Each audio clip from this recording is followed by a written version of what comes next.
Hey, it's me, out here in the woods, and look who I ran into. This is the most beautiful creature. Hal-hazırda dünyada süni intellekt işıq sürəti ilə inkişaf eləyir və gördüyünüz kimi Michael Jackson'ın videosunu elə düzəldiblər ki, reallığa çox bənzəyir. Yəni bir şey çox qorxudur ki, Azərbaycanda bunu sui-istifadə edib bəzi insanların evini yıxmaq, onların taleyi ilə oynamaq.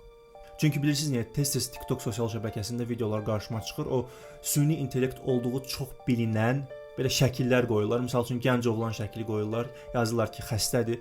Altına bir 200-300 nəfər yazır ki, Allah şəfa versin. İnanırlar ki, bu əsl insandır. Süni intellekt olduğunu başa düşmürlər.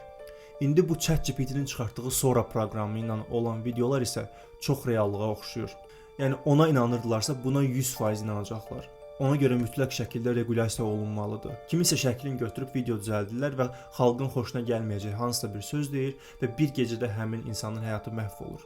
Ona görə ehtiyatlı olun, süni intellekt artıq pik səviyyədədir.